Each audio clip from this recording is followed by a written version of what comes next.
তা দেখুন এই যে আমি থোরটাকে কেটে নিয়েছি। থোর কীভাবে কাটতে হয়, এই যে প্রথমে একটা পিস করে নিয়ে তারপরে আঙুলে এরকম আঁশটা পেঁচাতে হয়, তারপরে আবার আরেকটা কেটে নিয়ে এইভাবে করতে হয়। এই যে এইভাবে আবার আরেকটা, এইভাবে করে আঙুলে এই থোরটা পেঁচিয়ে নিতে হয়। তারপরে এই আঁশটা এভাবে ফেলে দিতে হয়, তারপরে এই যে এইভাবে করে কুচিয়ে নিতে হয়। আবার কেউ চাইলে শুধু মাঝখান দিয়েও ফেলে রাখতে পারে, যার যেরকম সুবিধা। এই যে আমি কুচি কুচি করে নিচ্ছি। এই যে দেখুন কেটে জলে ভিজিয়ে রেখেছি। এভাবে করে থোর কাটতে হয়। দেখুন এই যে আমি থোরটাকে ভালো করে ধুয়ে এনেছি, তাও আরেকবার জল দিয়ে নিয়েছি। এই যে এবার এটাকে তুলে দিয়ে দেব। আর এই দেখুন কড়াইয়ে জল গরম দিয়েছি। এই যে থোরটা আমি তুলে নিচ্ছি, তেল দিয়েছি কড়াইয়ে। এই যে থোরটা তুলে নিচ্ছি ধুয়ে। আর এদিকে কড়াইয়ে তেল গরম হয়ে গিয়েছে আমার। এবারে আমি কালো জিরেটা ফোড়ন দিয়ে নেব।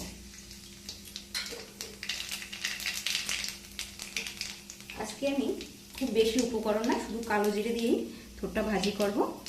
এই যে থোরটা এবার দিয়ে দিচ্ছি।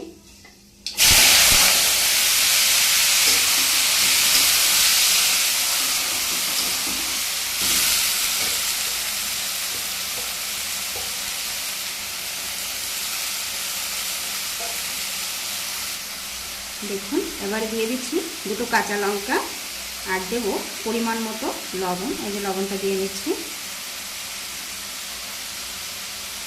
আর দেবো একটু হলুদ। খুব বেশি উপকরণ না, খুব সামান্য উপকরণ, কম উপকরণ দিয়ে আর এই রান্নাটা করলাম আমি। আর যত কম মশলা দিয়ে রান্না করা যায় ততই তো সেটা স্বাস্থ্যের জন্য ভালো। এই যে দেখুন এবার এটাকে নেড়ে চেড়ে তারপরে একটু ঢাকা দিয়ে দেবো।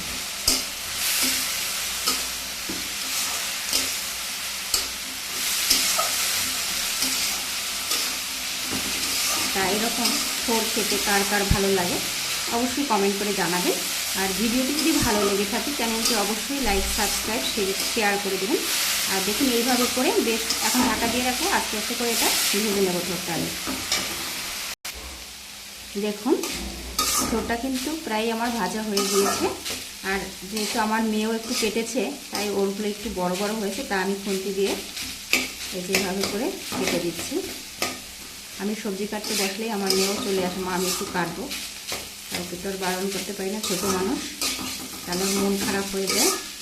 তাই আমি কী করলাম, ওকেও কাটতে দিয়েছি। একটু বড় বড় হয়েছে, অসুবিধা নেই, আমি খুন্তি দিয়ে কেটে দিচ্ছি।